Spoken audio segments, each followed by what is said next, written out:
दोस्तों जय हिंद। मैं हूं रवि शुक्ला और आप हमारे साथ देख रहे हैं the new Bharat. The new Bharat की तरफ से हम उम्मीद करते हैं आप जहां भी हैं स्वस्थ हैं, मस्त हैं और व्यस्त हैं। रविवार की शाम हम लेकर आते हैं टीएनबी, द न्यू भारत और कौशलम ट्रस्ट के संयुक्त तत्वावधान में टीएनबी महाभारत कथा। और अब तक इसके कुल 41 भाग हो चुके हैं और आज 42वें भाग में हम प्रवेश कर रहे हैं। और आज एक बार पुनः हमारे साथ श्रीमती लीना महनले जी और मधुकर सिधय जी हमारी स्क्रीन पर जुड़ चुके हैं। मैं द न्यू भारत की ओर से आदरणीय लीना जी और मधुकर जी का हार्दिक स्वागत कर रहा हूं। और आप दोनों के स्वागत के नमस्ते। साथ नमस्ते सर। स्वागत के साथ में हम स्वागत करते हैं उन तमाम दर्शकों का जो हमारे साथ अभी जुड़े हैं, जो बाद में इस कार्यक्रम को देखेंगे। महाभारत कथा, जिसके भीतर महाभारत कहानी के अनुसार, कथा के अनुसार उसके प्रसंग और उनमें शामिल पात्रों को हम कथा कथन के माध्यम से आदरणीय लीना जी की जुबानी सुनते हैं। और इस कार्यक्रम का शंखनाद आदरणीय मधुकर जी शंखनाद के साथ करते हैं। आगाज, शुरुआत इसका शंखनाद के साथ होता है। तो आइए आज के इस कार्यक्रम में 42वें कार्यक्रम में सीधे सिधे जी से जुड़ते हैं आज के शंखनाद के लिए। सर, स्वागत है आपका।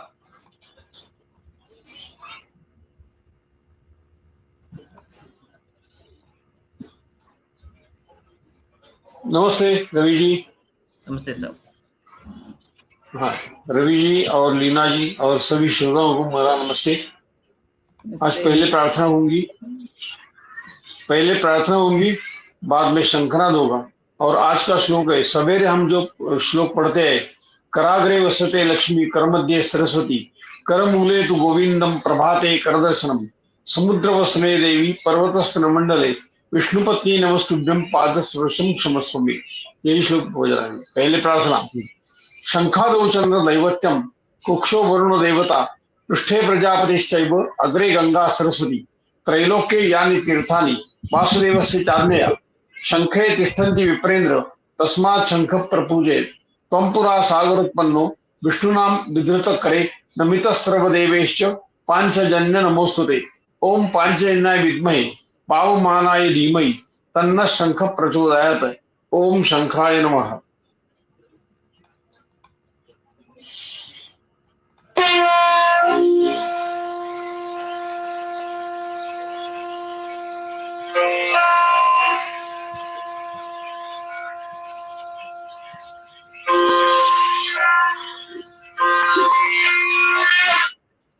अभी श्लोक।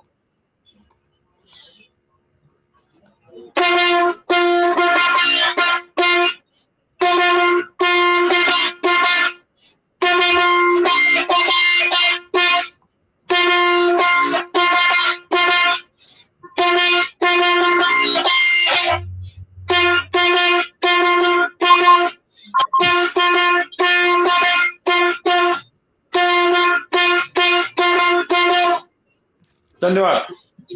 बहुत धन्यवाद सर, आज के शंखनाद के साथ इसका शुभारंभ करने के लिए बहुत धन्यवाद। और आज की कहानी अर्जुन का किरात रूपधारी महादेव से युद्ध एवं उनसे आशीर्वाद प्राप्ति। किरात रूप का अर्थ, किरात यानी कि शिकारी का रूप धारण करने वाला। और इसका जो पौराणिक संदर्भ है वो बिल्कुल महाभारत के साथ में है, जब अर्जुन पाशुपात पतास्त्र प्राप्त करने के लिए तपस्या कर रहे थे। तो आइए कहानी से जुड़ने के लिए हम लीना जी के पास पहुंचते हैं, लेकिन उससे पहले अनुरोध कि यदि आप इस कार्यक्रम को पसंद करते हैं, इसके प्रसंग और पात्रों को पसंद करते हैं, तो अपने इष्ट मित्रों के साथ, भावी पीढ़ी के साथ, अपने बड़े बुजुर्गों और बच्चों के साथ इस कार्यक्रम को, इसकी लिंक को जरूर साझा करें, ताकि वे भी इस कहानी का, इस कथा कथन की भाग का हिस्सा बन सके। आइए जुड़ते हैं मैम के साथ। मैम, स्वागत है आपका। सबसे पहले आप दोनों को, आपके दर्शकों को नमस्कार। और हम गणेश वंदना से रोज की तरह आरंभ करेंगे। तो वक्रतुंड महाकाय सूर्यकोटि समप्रभ कुरु मे देव कार्येषु सर्वदा त्वमादिदेवः पुराण पुनश्च विश्व परम निधानम वेत्तासि वेद्यं च परं च धाम त्वया ततं विश्वमनंत रूप। गणेश जी को और श्री कृष्ण जी को प्रणाम करके हम आगे बढ़ते हैं महाभारत के अपने आख्यान में। और ये आख्यान जो है, ये जो महाभारत का जो मूल ग्रंथ है, जिसकी गीता प्रेस गोरखपुर की बहुत ही जिसको कहा जा सकता है कि एक ऑथेंटिक जो रूप है, जो उनकी छपाई है या उनका प्रकाशन है, उस प्रकाशन के आधार पर, उस पुस्तक के आधार पर ये कथाकथन हम करते हैं। तो इसमें हम इस प्रसंग पर आए कि पांडवों को वनवास मिला, वनवास आरंभ हो गया। वनवास आरंभ होते ही साथ किरमिर नामक दैत्य से मुकाबला भी करना पड़ा, जिसका वध भीम ने किया। और फिर श्री कृष्ण पूरी यादवों के साथ मिलने आए और विचार विनिमय हुआ। और हर प्रकार से जब कई लोग युधिष्ठिर को ये समझा रहे थे कि तुम इस जुए की शर्त को नकार दो और तुम युद्ध की तैयारी करो या युद्ध करो, अपना राज्य वापस जीतने का प्रयास करो, ये 12 वर्ष का वनवास और 1 वर्ष का अज्ञातवास, तो इस तरह से जो 13 वर्ष तुम्हारे व्यर्थ हो जाएंगे, वो तुम व्यर्थ ना करो। लेकिन युधिष्ठिर का दृष्टिकोण कुछ अलग है। युधिष्ठिर का ये कहना था कि जब मैंने उस दूत के छल को जानते हुए भी अगर मैंने उसको खेलना स्वीकार किया और खेल करके मैं हार भी गया, लेकिन उस वचन को मैंने स्वीकार किया था कि अगर मैं हार जाता हूं तो 12 वर्ष तक वनवास और 1 वर्ष अज्ञातवास, तो मैं अपने उस प्रण से या उस वचन से मैं पीछे नहीं हटना चाहता। तो मेरे लिए ये 13 वर्ष का काल ठीक है, और भले ही इसमें संकटों का सामना करना पड़े, वन में रहना पड़े, अज्ञातवास में आगे चल करके रहना पड़े, सब तरह के दुख झेलने पड़े, सब कुछ मुझे मान्य है, पर मैं अपने सत्य वचन से अलग नहीं होना चाहता। तो कई बार ये जो प्रसंग है युधिष्ठिर का, विशेषकर उसके वन जाने का, कोई अपराध ना होते हुए भी, कोई दोष ना होते हुए भी तो उसको वन जाना पड़ा, वो कई बार हमें साम्यता दिखलाता है जो सत्य हरिश्चंद्र की कथा हमने सुनी उसके साथ। तो ये हमारे देश में ये सत्य की परंपरा का निर्वाह करने वाले ये 2 ऐसे महापुरुष हुए, एक राजा हरिश्चंद्र और एक राजा युधिष्ठिर। तो कृष्ण ने बताया, कई तरह से उनकी सांत्वना की, विशेष करके द्रौपदी की, भीम के गुस्से को शांत किया और एक व्यवस्था बना दी कि सारे जो संतति है, संतान है, वो अपने अपने मामा के पास जाएंगे और वन में केवल ये 6 ही लोग जाएंगे, 5 पांडव और द्रौपदी। कुंती भी हस्तिनापुर में रहेंगी, सुभद्रा भी अपने भाई के घर चली जाएगी, द्रौपदी के 5 पुत्र भी अपने मामा के पास चले जाएंगे, इत्यादि इत्यादि। इस प्रकार अब वन में आ गए और युधिष्ठिर के मन में कहीं ना कहीं ये खेद तो अवश्य है कि मेरे कारण इन सबों को इतना दुख झेलना पड़ रहा है और एक अवश्यम भावी युद्ध पर हम लोगों को धकेला गया है, जो कि युद्ध अब अटल है, वो उसको अब टाला नहीं जा सकता। ऐसा युद्ध केवल उसको 13 वर्ष तक आगे बढ़ाया जा रहा है और ये 13 वर्ष हमें कुछ इस प्रकार कार्य करना होगा कि 13 वर्ष के बाद हमारा पक्ष कमजोर ना पड़े। तो और युधिष्ठिर अपनी चिंता भी बताता है कि युधिष्ठिर को सर्वाधिक चिंता है कि भीष्म, द्रोण, कृपाचार्य, अश्वत्थामा और कर्ण, ये 5 व्यक्ति मिल करके संपूर्ण धनुर्वेद जो है, धनुर्विद्या जो है, वो इन 5 के पास थोड़ी विभक्त रूप में ही सही, पर 5 मिलकर के धनुर्वेद की पूर्णता को जानते हैं और ये 5 के 5 दुर्योधन के साथ हैं, खड़े हैं। और विशेष रूप से कर्ण, जिसके पास कवच कुंडल भी है। तो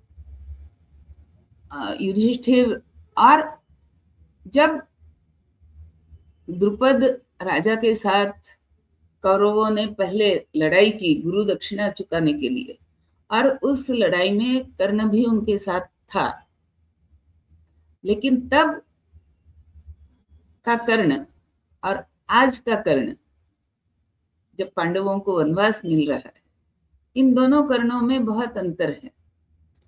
और युधिष्ठिर को इस बात की एक बहुत गहरी समझ है कि आज के कर्ण में विशेषता यह है कि अब यह परशुराम, भगवान परशुराम से सीख करके आया हुआ है। इसे भगवान परशुराम ने धनुर्वेद के कई अच्छे भेद बताए हैं और चापल्य भी इसमें बहुत है। जितना वेगवान अर्जुन है उतना ही वेगवान ये भी है। और आज की परिस्थिति में जबकि हम वनवास में हैं, तो दुर्योधन के पास इतना अब समय है कि वो सारे राजाओं को भी अपनी तरफ एक एक करके कर लेगा। तो इन सब बातों से युधिष्ठिर व्यथित तो है।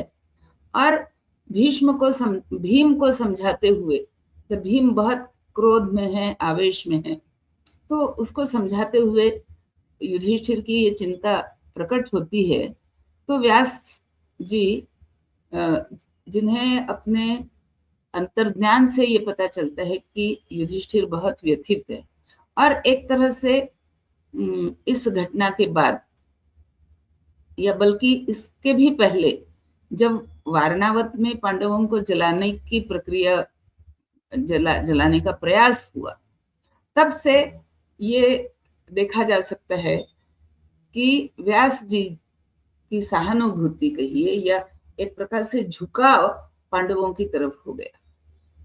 तो पांडवों पर कोई संकट ना आए, इसके लिए उनके मन में चिंता रहने लगी, उस पर वो विचार करने लगे और पांडवों को वो सलाह देने लगे। तो द्रौपदी के साथ 5 भाइयों का विवाह हो, ये भी इस वजह से संपन्न हुआ कि इसमें व्यास जी की बहुत बड़ी भूमिका थी द्रुपद को समझाने में।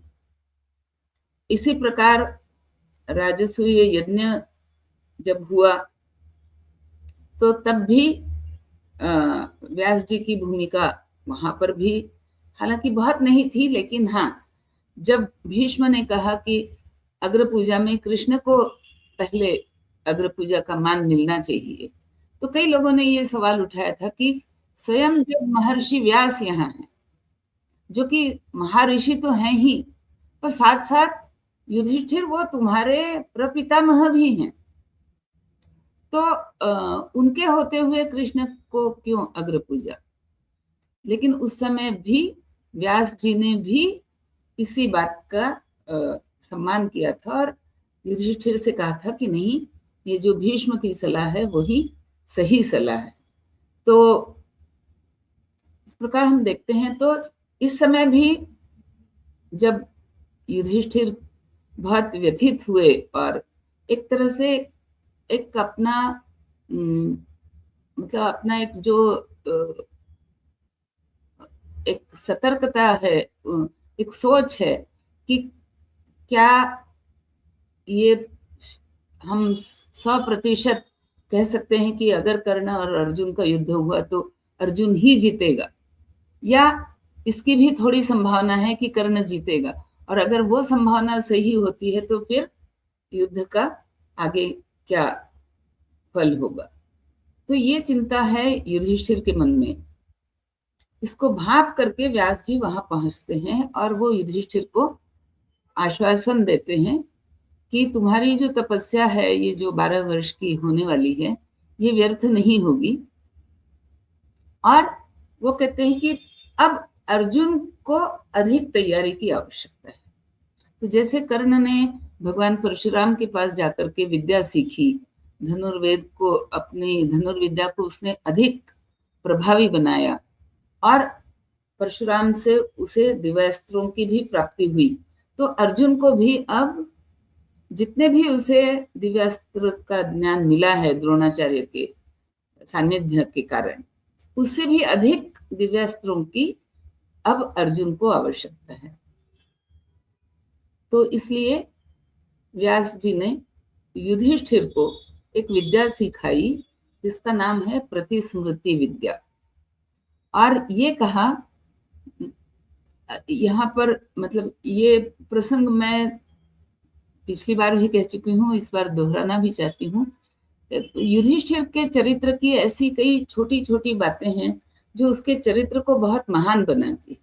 तो व्यास जी क्या कहते हैं कि ये विद्या जो मैं तुम्हें दे रहा हूँ युधिष्ठिर, ये मैं आज अर्जुन को क्यों नहीं दे रहा हूँ।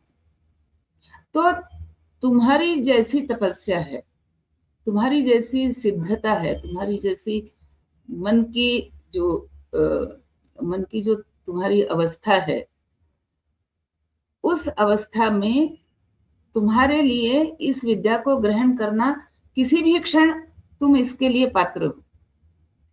तुम्हारे जीवन में कभी भी अगर मैं कहूं कि मैं ये विद्या तुम्हें देना चाहती हूँ, तो मैं देखूंगा कि युधिष्ठिर सदा ही इसके लिए पात्र है, तत्पर है, जिसको हम कहते हैं तैयार है, रेडी है।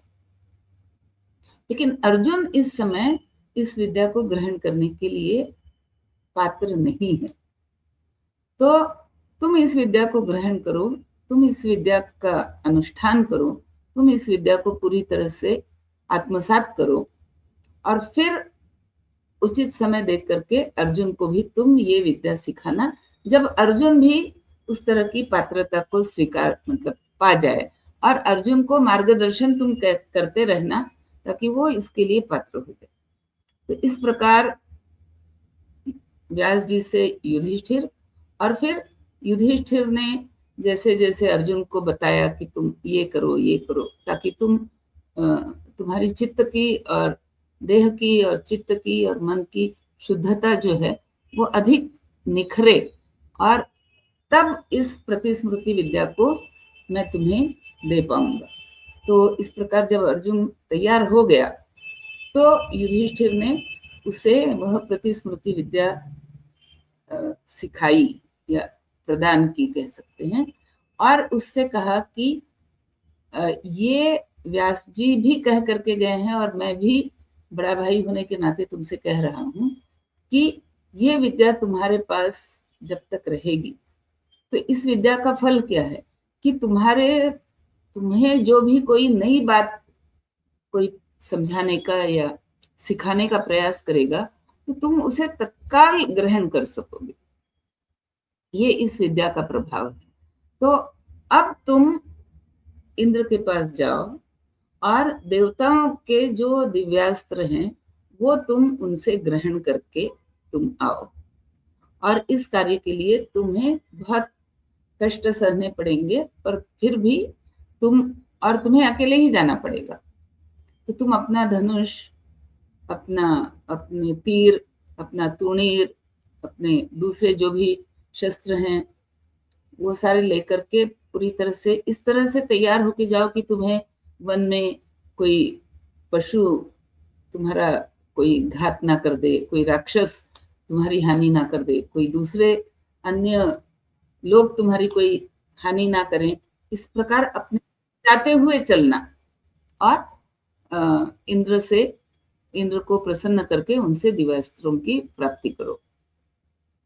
तो जब अर्जुन निकलता है उस मुहिम पे तो सारे भाई, द्रौपदी सभी दुखी होते हैं, पर उसको मतलब उसकी सफलता के लिए कामना भी करते हैं।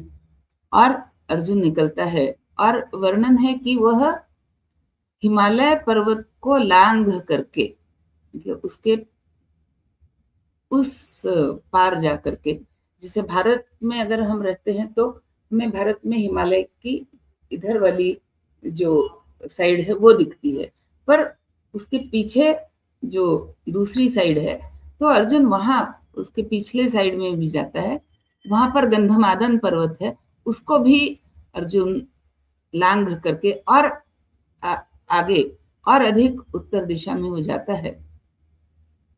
और फिर वहां एक बहुत ही गहन वन है, तो वहां रह करके अर्जुन ये सोचता है कि अब मैं इंद्र को कहाँ खोजूं। तो उस पर्वत का नाम है इंद्रनील, अर्थात वो पर्वत जो है वो इंद्र के मतलब वहां पर इंद्र का शासन चलता है और वहां पर इंद्र को पाया जा सकता है। तो जब वो इंद्रनील पर्वत पर जाता है तो हठात वो देखता है कि एक वृक्ष के नीचे एक सन्यासी महात्मा बैठे हुए हैं और वो अर्जुन को देख करके हंस करके कहते हैं कि अर्जुन तुम इस वन में तुम कैसे आ गए, क्योंकि यहाँ तो सामान्य मनुष्य का प्रवेश ही वर्जित है, यहाँ केवल वही आ सकता है जिसे आगे स्वर्ग की प्राप्ति के लिए योग्य समझा गया। तो तुम यहाँ कैसे आ गए, और आगे अगर तुम्हें स्वर्ग की प्राप्ति करनी है तो तुम्हें ये अपना धनुष बाण यहाँ छोड़ने पड़ेंगे। तुम जो अपने साथ ये शस्त्र लेकर के चल रहे हो, तुमने अपने शरीर पर वो जैसे कवच पहनते हैं युद्ध के समय, उस तरह से कवच पहन कर रखा है, ये सारे तुम उतार दो ताकि तुम्हें स्वर्ग की प्राप्ति हो। इस पर्वत पर आने का वो पुण्य फल है कि तुम्हें स्वर्ग की प्राप्ति होगी। तो अर्जुन उनसे कहता है कि मुझे स्वर्ग की प्राप्ति नहीं करनी है, मुझे केवल इंद्रदेव से उनसे भेंट करनी है और उनसे कुछ मांगना है। तो ऋषि उसे बहुत समझाते हैं कि तुम अपना शस्त्र त्याग दो और स्वर्ग में रहो, स्वर्ग का सुख तुम भोगो, लेकिन अर्जुन मना करता है। तो फिर वह ऋषि जो है वो अपने आप को प्रकट करते हैं और कहते हैं कि मैं ही इंद्र हूँ। तो अर्जुन को तो बहुत ही खुशी है। अर्जुन कहता है कि तो फिर हे प्रभु, अब मुझे सारे वो दिव्यास्त्र दे ही दीजिए जिनके लिए मैं आपको ढूंढते हुए यहाँ आया। तो इंद्र कहते नहीं, ये दिव्यास्त्र तुम्हें तभी मिल सकते हैं यदि स्वयं भगवान शंकर तुम पर प्रसन्न हो। तो उनकी प्रसन्नता के बिना ये दिव्यास्त्र तुम्हें देने का हक हम में से किसी को नहीं है। तो तुम पहले उन्हें प्रसन्न करो, और वे अगर प्रसन्न होते हैं तब तुम्हें हमारे सारे जो देवताओं के अस्त्र हैं वो तुम्हें मिल सकते हैं। तो इतना कह करके इंद्र तो चले गए। अब अर्जुन बैठता है तपस्या करने के लिए। तो और उसे एक तो उसे तपस्या भी करनी है, महादेव को प्रसन्न भी करना है, दूसरी तरफ कहीं ना कहीं उसके मैं ये सारा काम जल्दी जल्दी निपटाऊं। तो वो कहता है कि मैं आरंभ से ही घोर तपस्या करूंगा। तो कैसी तपस्या है उसकी कि वो कहता है मैं केवल उन पत्तों को खाऊंगा जो पेड़ से जमीन पर गिर रहे हैं। तो जाहिर है कि सूखे पत्ते तो खाएगा नहीं, तो कभी कभार कोई हरा पत्ता भी गिर जाएगा, बस उतना ही चुन करके खाऊंगा। 3 दिन में एक बार मैं फलाहार करूंगा, यानी वन में जो फल हैं प्राप्त हो रहे हैं 3 दिन में एक बार, बाकी अन्य 2 दिन केवल वृक्ष के पत्ते। और इस प्रकार 1 मास तक वह तपस्या कर लेने के बाद अगले मास में वो क्या करता है कि अब वो 6 दिन के बाद फलाहार करूंगा, 6 दिन तक केवल वृक्ष के पत्ते, और वो भी वृक्ष से तोड़ कर नहीं। ये नहीं कि देखा कि हाँ ये पत्ता कोमल है तो मैं इसे तोड़ करके खाऊं, ये नहीं, जो गिरे हुए पत्ते हैं उन्हीं में से चुन करके खाना है। फिर तीसरे महीने होते होते उसने वो फलाहार और पत्तों का आहार वो भी त्याग करके केवल वायु भक्षण, यानी केवल हवा मतलब श्वासों के बल पर, और दोनों हाथ ऊपर उठा करके इस प्रकार उसने बहुत घोर तपस्या जब की, तो उस वन में रहने वाले जो बाकी ऋषि थे वे चिंता करने लगे कि ये कौन है और ये इस तरह की घोर तपस्या क्यों कर रहा है। तो वे सारे ऋषि महादेव के पास जाते हैं और महादेव से कहते हैं कि ये जो इतना उग्र तप कर रहा है, इसके कारण पूरे वन में धुआं धुआं सा होने लगा है, तो इसके तप को आप पहले रोकिए। तो मतलब ये वर्णन में आज इस पर मेरा ध्यान आज पहली बार गया कि तपस्या इतनी उग्र तपस्या हो सकती है कि पूरा वन जो है उसमें से धुआं सा उठने लगे, यानी पूरा वन भी जो है वो तप जाए। तो फिर और उसे अगर स्वर्ग चाहिए तो तुरंत आप स्वर्ग दे दीजिए, उसे जो चाहिए उसे आप तुरंत दे दीजिए, उसकी तपस्या को रोकिए। तो शंकर भगवान कहते हैं कि आप लोग चिंता ना करो, मैं आपकी व्यग्रता को समझ गया, आज ही मैं उसकी तपस्या को रोकने का कोई ना कोई उपाय करता हूँ। इतना कह करके ऋषियों को विदा करके अब महादेव जी ने सोचा अब इसका मैं क्या करूं। तो पार्वती उन्होंने कहा मैं भी साथ चलूंगी। तो दोनों बैठे नंदी पर, अपने साथ बहुत सारे गण ले लिए और उस वन में प्रवेश किया।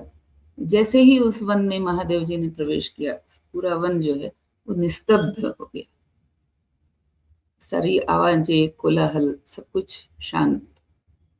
अर्जुन को लगा कि अरे कोई विशेष घटना अवश्य हुई है, पर वो क्या घटना है, वो कैसे प्रकट होगी मेरे सामने, ये सोच ही रहा था। तब तक उसने देखा कि एक बहुत विशाल शरीर वाला दानव राक्षस, वो उसके देखते देखते वो दूर कहीं खड़ा है और वो अर्जुन की तरफ देख रहा था। और जैसे ही अर्जुन ने उसकी तरफ देखा, उस राक्षस ने एक जंगली सुअर का रूप धारण कर लिया और वो दौड़ा अर्जुन की तरफ।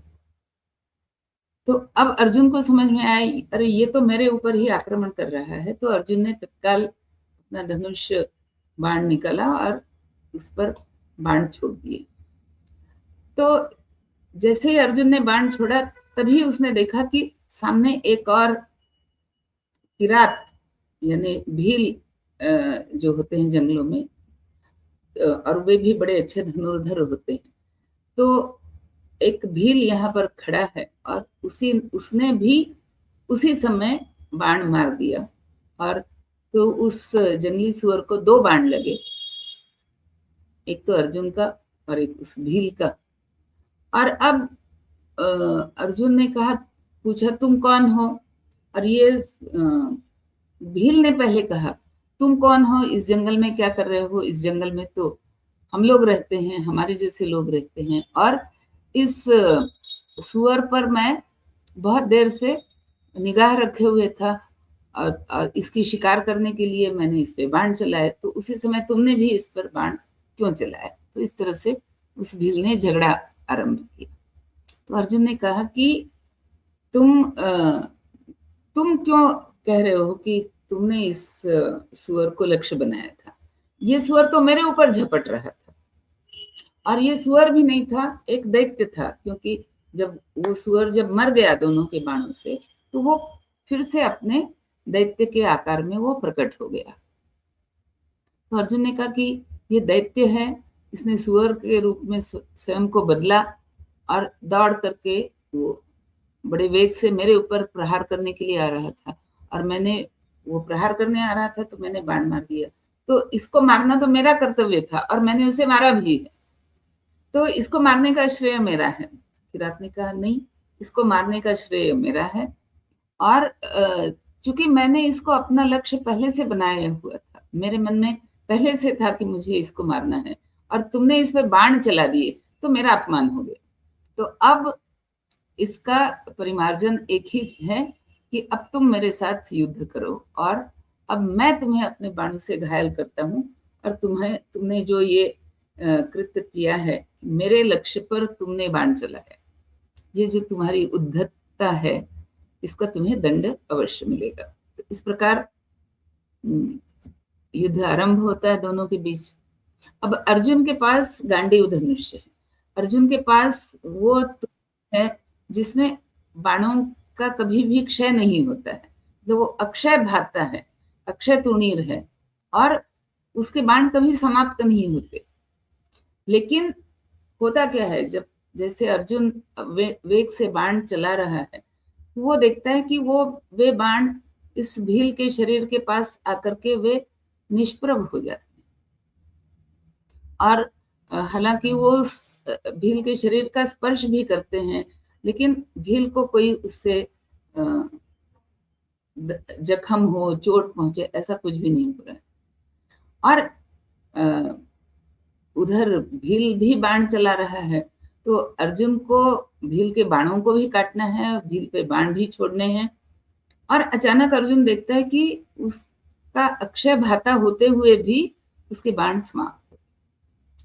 अर्जुन कहता है कि ये कैसे संभव है कि स्वयं अग्नि का दिया हुआ जो ये मेरा अक्षय तुणीर है, ये कैसे संभव है, और मेरा वेग सह सके, मेरे बाणों का वेग सह सके, और फिर भी जो घायल ना हो, जिसके शरीर पर जख्म ना पड़ जाए, ये तो केवल भगवान रुद्र ही हैं जो इस प्रकार सह सकते हैं, और तो कोई वीर मुझे इस पृथ्वी पर दिखता नहीं, तो ये कौन है?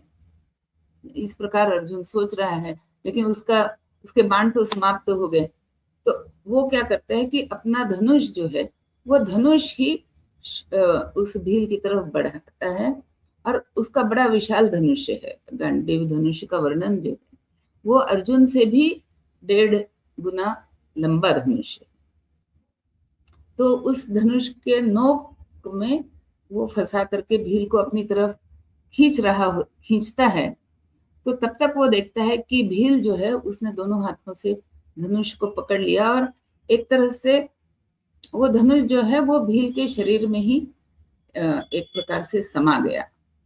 अब अर्जुन और भी अधिक घबरा जाता है कि अब, और वो भील भी बड़ा नजदीक आ गया है अर्जुन के। तो अर्जुन अपनी तलवार उठा करके उसके सर पर चोट करता है, तो देखता है कि तलवार के भी 2 टुकड़े हो गए। अब अर्जुन फिर उसकी बड़ी प्रशंसा करता है कि तुम्हारे जैसा वीर मैंने नहीं देखा, कि जो मेरे सारे बाणों को, तलवार को, सब धनुष को भी वो इस तरह से सह लेता हो। तो अर्जुन फिर क्या करता है कि उसे मुक्के से मारने लगता है। तो किरात, वो जो किरात है, वो भी अपना धनुष छोड़ देता है। वो भी कहता है कि नहीं, तुम अब निहत्थे हो, तो मैं तुम पे धनुष बाण नहीं चलाऊंगा। वो भी अपना धनुष त्याग करके फिर दोनों में मुष्टि युद्ध होता है। दोनों एक दूसरे को लहूलुहान करने का प्रयास करते हैं। लेकिन अर्जुन ये देखता है कि मेरे शरीर से तो रक्त बहा जा रहा है, इसके शरीर पे कुछ हो नहीं रहा, और मतलब इतना मैं अपने आप को बलवान मानता हूँ, और मेरे मुक्के में भी इतनी ताकत है, ऐसा मैंने पहले भी देखा है, पर इसे कुछ हो नहीं रहा। तो इस तरह से 2 घड़ी तक युद्ध चला। तो 2 घड़ी का अर्थ होता है कि करीब 1.5 घंटे तो युद्ध चला। और फिर अर्जुन की स्थिति ऐसे हो गई कि उसे जो मुक्कों की मार पड़ी, वो इतनी मार पड़ी कि वो गिर गया। गिर करके उसे संभलते संभलते और थोड़ा समय बीत गया। जब वो उठा संभल करके, तो उसने सोचा कि भील वहां दूर खड़ा है, क्योंकि ये मूर्छित हो गया तो भील उसे कुछ कर नहीं रहा है। लेकिन जैसे ही अर्जुन होश में आया या खड़ा होने लगा, तो भील तुरंत तैयार हो गया फिर से लड़ाई करने के लिए। तो अर्जुन ने सोचा कि अब मुझे थोड़ा कुछ भगवत भजन करने की आवश्यकता है। तो अर्जुन ने फटाफट वही जो मिट्टी थी, वही मिट्टी एकत्रित करके एक शिवलिंग बनाया, और वहीं से कुछ फूल उठा करके शिवलिंग पर चढ़ाए और शिव जी से प्रार्थना की कि इस भील से पहले मेरी मतलब अब आपको मैं प्रसन्न करूं वो तो अगली बात है, पहले इस भील से मुझे अपना बचाव करने की आवश्यकता है। तो इसके लिए मैं आपकी प्रार्थना कर रहा हूँ, आपकी शरण में आया हूँ। और कह करके जैसे ही अर्जुन ने फूल चढ़ाए तो उसने देखा कि फूल तो जाकर के जो दूर खड़ा है भील उसके शरीर पर फूल पहुंच गए। तब अर्जुन को कुछ भान हुआ कि ये क्या हो रहा है।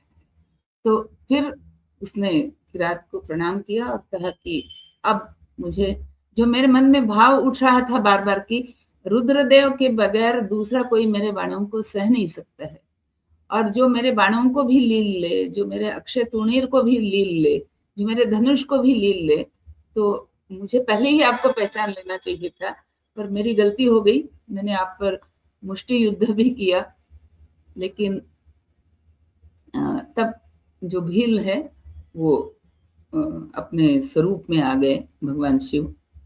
पार्वती भी साथ में आ गई, दोनों ने दर्शन दिया और अर्जुन ने उनके चरणों में गिर करके प्रणाम किया तो शंकर ने उसे उठा करके गले लगा लिया, उसके शरीर पर हाथ फेरा। हाथ फेरते ही अर्जुन पुनः स्वस्थ हो गया, निरोग हो गया। और भगवान ने पूछा कि तुम्हें क्या चाहिए? तो अर्जुन ने कहा कि मैं आया तो था कि देवताओं से उनके अस्त्र ग्रहण कर सकूं, सीख सकूं, और उन्होंने कहा कि जब तक आप प्रसन्न नहीं होते तब तक मैं सीख नहीं सकता।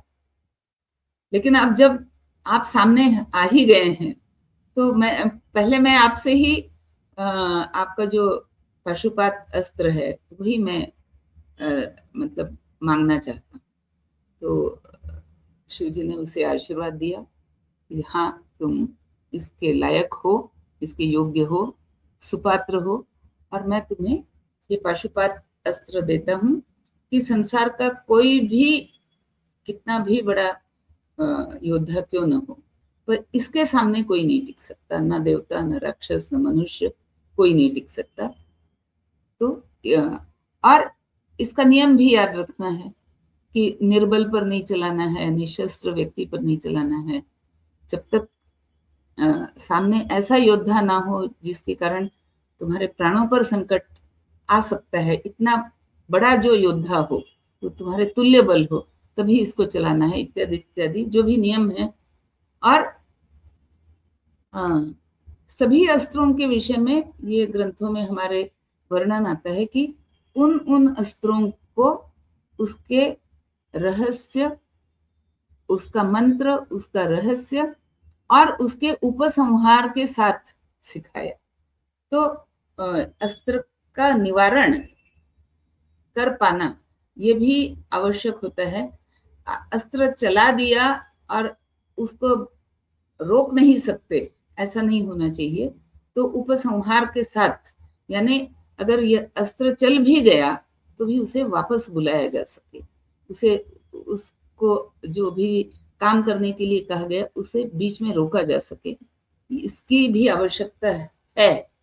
तो आप सोचो कि जो हमारे युद्ध कला के नियम बने या युद्ध कला के लिए, युद्ध के लिए जो हमारे हथियार बने, अस्त्र बने, और जिन किसी ने वो बनाए होंगे, उन्होंने इसका भी ध्यान रखा कि अस्त्र चल गया लेकिन उसे रोकना भी संभव होना चाहिए। तो इतनी प्रगत हमारी युद्ध कला किसी जमाने में रही होगी। तो ये सारा सीख लिया शंकर जी ने, शंकर से, महादेव से, उनके दर्शन पा लिए। अब इससे अधिक और क्या हो सकता है? तो अर्जुन कहता है, और तो अर्जुन निवेदन करता है कि जैसे ही आपने मेरे अंग का स्पर्श किया तो मेरे तो सारे दोष दूर हो गए। तो मैं अब पाशुपात अस्त्र ग्रहण करने के लिए तत्पर हूं। तो तब शिव जी उसे कहते हैं कि तुम एक बात का और भी स्मरण रखना, तुम अपने आप को कभी छोटा मत समझना, क्योंकि पूर्व काल में तुम नर नामक ऋषि थे और तुम्हारे जो जुड़वा भाई नारायण नामक ऋषि, और नर और नारायण तुम दोनों ने मिल करके जब देवासुर संग्राम हुआ उसमें बहुत पराक्रम दिखाया। और केवल पराक्रम नहीं, तुमने धनुष का प्रयोग उस युद्ध में पहली बार किया था, तो तुम उस धनुर्विद्या के पूर्ण अधिकारी हो, क्योंकि तुमने ही सबसे पहले धनुष का प्रयोग युद्ध में किया है दूसरे पिछले जन्म में। और इस जन्म में तुम नर हो, नर ऋषि हो, और तुम्हारा जो सखा है कृष्ण वो नारायण स्वरूप है। तो मैं तुम्हें ये भी आशीर्वाद देता हूँ कि तुम दोनों का सख्य भाव भी सदा बना रहे। ये भी आशीर्वाद मिल गया, पाशुपात अस्त्र भी मिल गया। और वो जो इंद्र ने शर्त लगाई थी कि अगर तुम भगवान शिव को प्रसन्न कर लो तभी तुम्हें बाकी देवताओं के अस्त्र मिल सकते हैं, तो उस वचन की भी पूर्तता हो गई। तो अब आगे अर्जुन का क्या होता है, इस कथा को हम आगे अगले दिन देखेंगे। बुधवार के दिन हम इस कथा को आगे बढ़ाएंगे और कैसे अर्जुन ने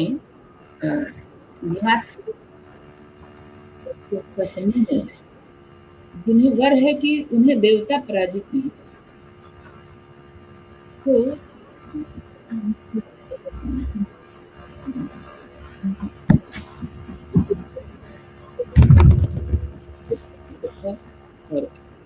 और भी कई कथाएं हैं अर्जुन के साथ इसी प्रसंग से जुड़ी हुई, आगे देखें। आज हम सभी दर्शकों को जय हिंद और वंदे मातरम। राम राम। बहुत धन्यवाद आदरणीय लीना मैम, जिस तरह से आपने आज की कथा को हम सभी के बीच रखा कि किस तरह से अर्जुन भगवान शिव को प्रसन्न करने के लिए और अस्त्र प्राप्त करने के लिए घोर तपस्या करते हैं। और इस कथा को अगले सत्र में, अगले कार्यक्रम में फिर कंटिन्यू करते हुए इसे और आगे बढ़ाएंगे। आप सभी से अनुरोध है कि यदि आपको कथा पसंद आई है तो आप अपने इष्ट मित्रों के साथ जरूर साझा करें, और कई ऐसी बातें जो महाभारत, उसके पात्र और प्रसंगों से सीखने मिल रही है, उन्हें अपने घर, परिवार आदि में जरूर चर्चा करें, साझा करें। आज के लिए इतना ही। बुधवार की शाम ठीक 8:30 बजे फिर मुलाकात करेंगे। तब तक के लिए धन्यवाद। जय हिंद।